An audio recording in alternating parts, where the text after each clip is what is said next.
And of course, I am fully aware that this was kind of pointless to do so.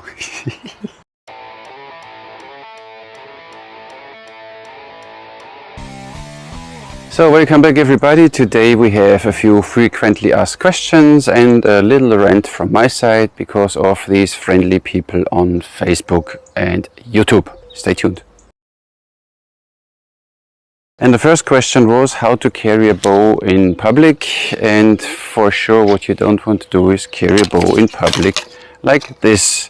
Yes, you might laugh, you might think it's common sense, but guess what? Recently I was at a bow fair and then the proud new owners of their bows bought a bow, bought some arrows, and they ran out like this from the fair to their car to the bus station or whatever. Hilarious. I mean, you don't want to run around with a strong bow through the city, right? The only way, for me, in my opinion, of course, not compound arches, because you can't unstring your bow. I mean, you can, but you don't.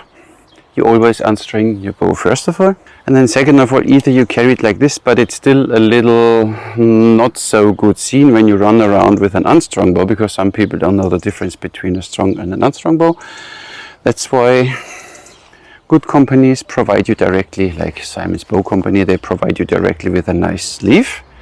Then you put your bow in, and then nobody knows what is in. Could be a stick or whatever, or they see it's a bow, but at least you see it's not ready for shooting. What is then a little nicer, what I find, are these sleeves. They have a small shoulder strap to it. Not sure if this bow will fit in there now, but you get the point. Most probably this bow is too long and too big for this because it's made in, it's too long. But you get the point, you have a shoulder strap and you can shoulder it. That's fancy. And of course, when you get then to a nice bow builder, I did last little review of the Kuron. He directly ships the bow with a nice bag. You have a handle to carry and you have a shoulder strap to carry, which is important for me because I'm on a bike. And for me it's simple as that. I simply hook this over there, tie it down to the right length. Born to be wild. This is how you carry a bow in public. You don't want to show your bow. If you don't have a sleeve or something like this, take a piece of cloth, wrap the bow in it, put a few rubber rings around it, that you don't see the bow. Next question was, I started now shooting Katra, and all of a sudden, because when you shoot your arrows now, first time thumb release, and you realize the arrow does not go to the right, but usually it goes to the right once you start shooting thumb release first time, compared to shooting Mediterranean, goes to the right. And now what they do is they shoot Katra and wonder why the arrow is going to the left now all of a sudden. This simply happens, or is simply due to your Katra. When you make this motion here too fancy,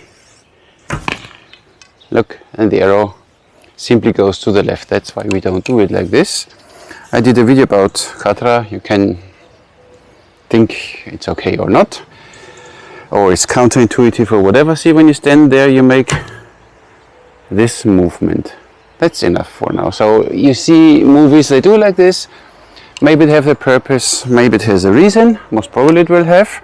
But if you want to shoot a bit more accurate, take it slow and only do this. And as I explained, you press with the root of your thumb forward with the pinky back. Then you get this slight rotation more in your wrist, and see at the end your arm can come up and maybe even your shoulder, but in the moment of the shot the shoulder is still down.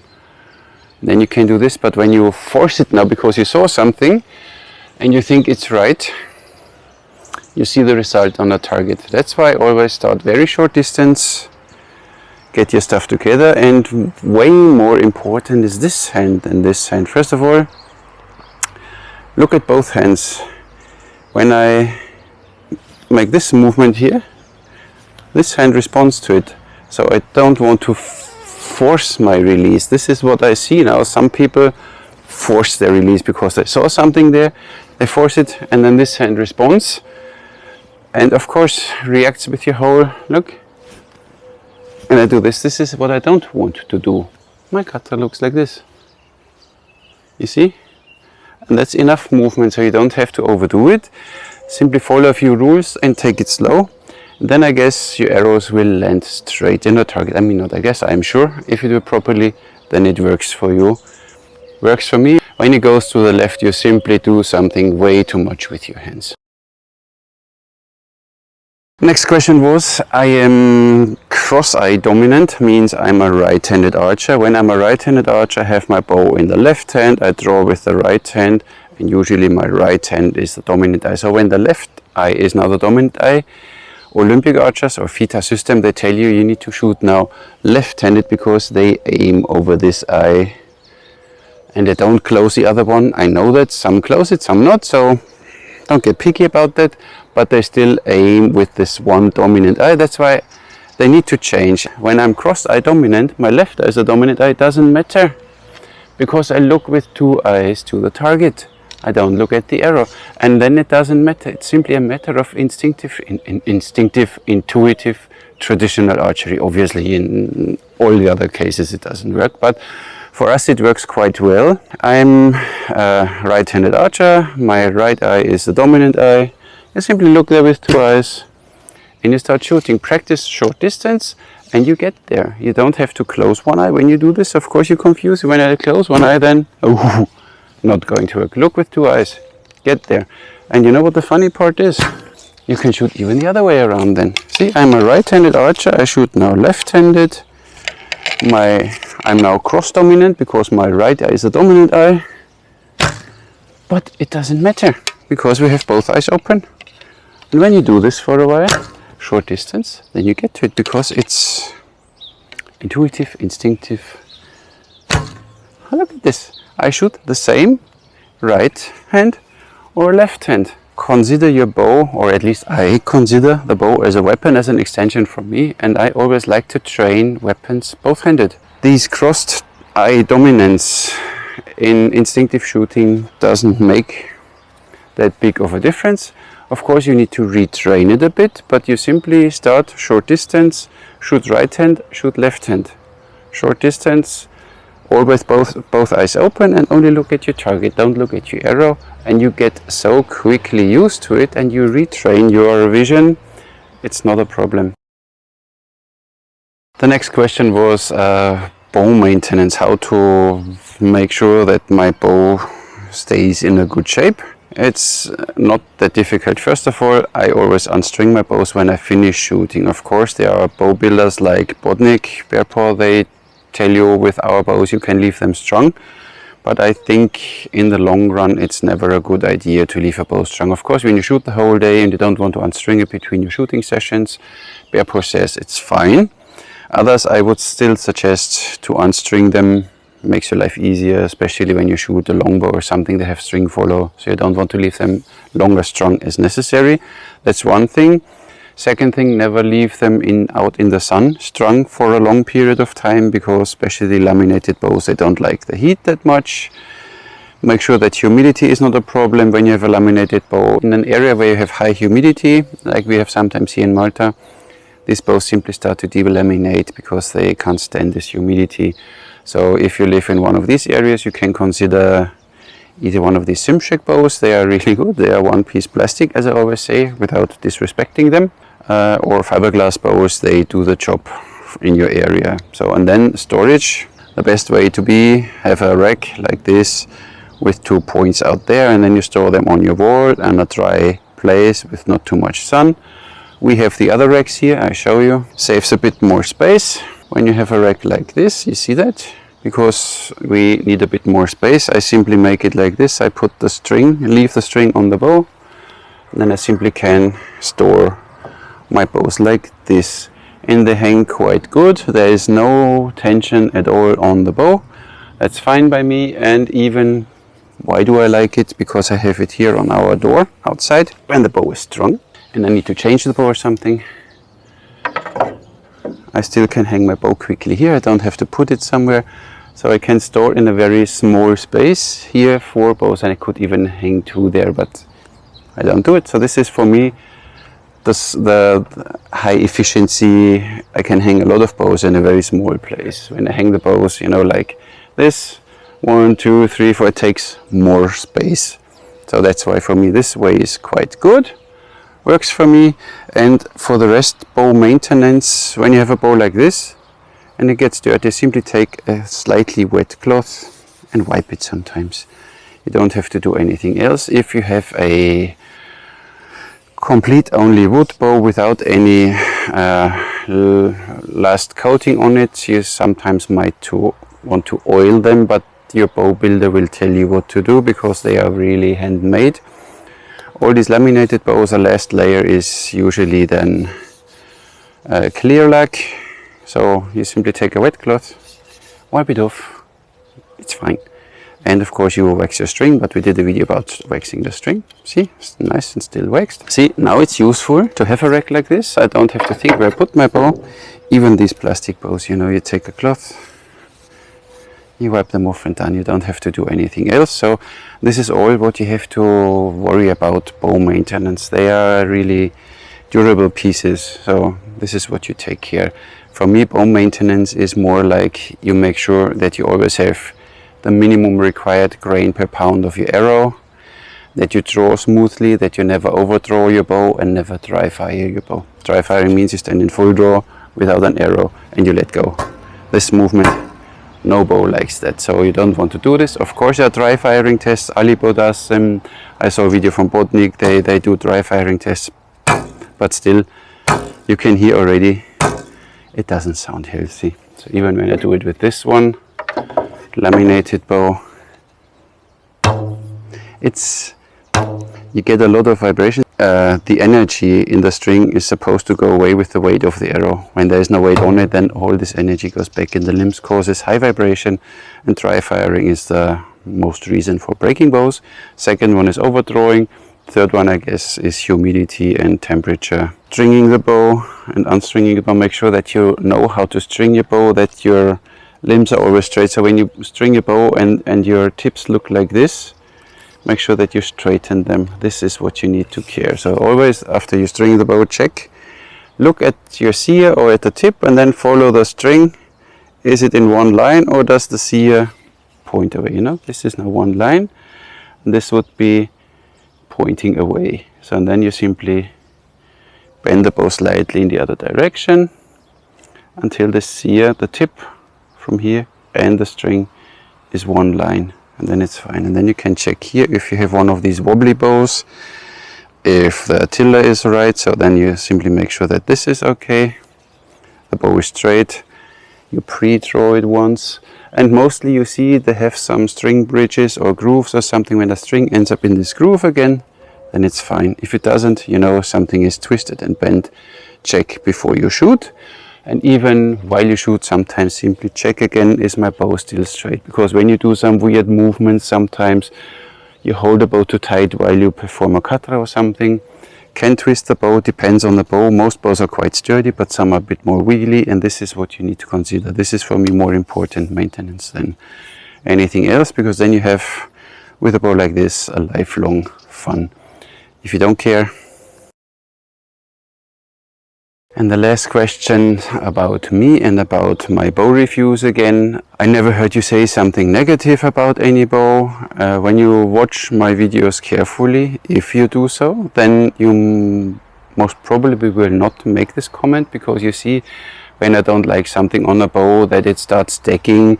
They say it's a 34-inch draw, but at 32 it starts stacking. Then I tell you my personal opinion, what I feel, what a bow builder tells me it's supposed to be, and what I feel what it is. This is what I can show. And I had bows, I was not happy with them, and then I asked the bow builder, listen, this bow is nothing for a beginner. It's so wibbly wobbly that even shooting it scares the heck out of me. My assistant shot it and it twisted while he was drawing the bow. So this bow is nothing for a beginner, not even for intermediate, only for an absolute pro.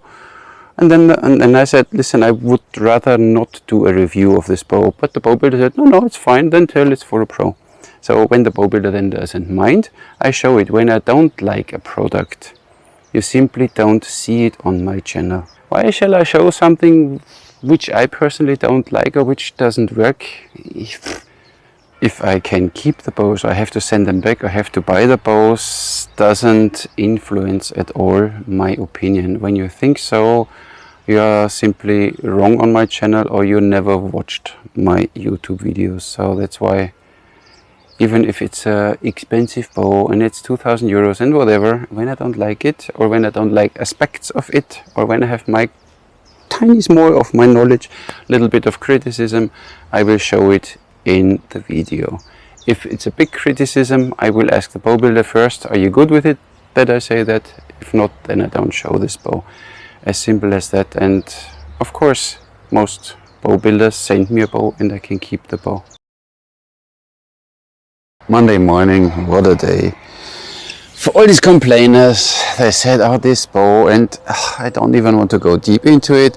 And why can't you even sacrifice arrows for that you make some proper arrows for this bow? First of all, I don't know what a proper arrow is. I know it's a max draw 25 inches. But what's the minimum draw weight? I have no idea, because I don't have information of the bow builder. Of course, you go all to whatever, 5 grains and 2.5 grains for your flight arrows. See, but to make you a little more happy, I know you are so unsatisfied with me because I have no idea what I'm doing, and my video reviews, you can't even consider reviews because lack of substance or whatever. I found a broken arrow in our box of broken arrows, obviously. I only put an inset in, no tip, and I cut it. I mean, it was already 25 inches. I only made the front, the broken part, a bit straight. Has exactly 25 inches. I cut the feather a little, that it looks nice and pretty, and this arrow is now 198 grain. Considering I shoot it from a 50-pound bow, means we are in a grain per pound of, I forgot, 3.96, I guess. And now we see what we get. Good. Hope that satisfies your needs and your deeds. And 190. 197, 202. As every bow needs a few shots, these bows needs a few shots too. You take note, please? Thank you. 192. See, and sometimes you check if the bow is still straight. And this is a nice thing, this bow is still straight, see? And I don't have to fear that this bow might break after a few shots. My bows, my flight bows, don't break. Yes, of course, you build really good bows, I am sure about that. This is 1,000 euros your start at. But you know what, some people are not so competitive. And for them it's simply fun to have a bow like this. See, 200 again. Not to disrespect the bow builder, but guys, this is still for me a simple piece of plastic. And not a high advanced horn, wood, sinew, whatever. It's a piece of plastic and does 200 foot per second. And it's 1,200 euros. A lot. See, 201. For me, this bow is a perfect bow if you want to dive into this flight archery thing. But you don't know if you want to spend 3,000 or 4,000 euros. This does the job for me. So if you have lightweight arrows enough, I have my broken one now. Does 200 foot per second. Oh, see, the speedo works even inside. Does more than 200 foot per second. It's a piece of plastic.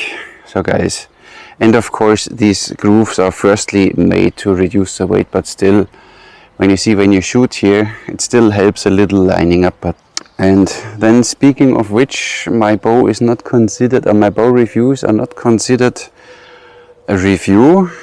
What is, or what should the content of a bow review be? I unbox it so you see what you get. I give you all the information I get from the bow builder, or I found on the internet in an easy way. I don't search in forums for information. Then I show you the bow, I measure the bow, I shoot the bow and tell you my personal opinion. And this is for me a review. I mean, if you want me now to cut cross sections of every bow, that you see how the bow is made, yes, I can do this, but right? So, and you know what? This YouTube is such an amazing tool. If in a review of a bow, not everything is covered what you want to be covered, they invented these boxes underneath. When you see here the video, and underneath you see comment. You can give a comment, but a comment can of course include a question, and simply ask if I didn't cover something in a video, and I might consider doing a follow-up video with answering all your questions which I might have missed in the first place. As easy as it is. So let's grow together, guys. It's not a competition here. You flight archers are all better than me. That was my first flight bow I ever shot. Of course I don't have this experience that you when you do it since 10 years. What I showed is quite good for 99% of my viewers. Of course, it's 1% of special pro flight archers. They might not be satisfied. You know, give thumbs down. But at least put a thumb ring on it. Looks better. Like, you know, ooh. I guess that's all. Thank you very much for watching. I'll catch you in the next one.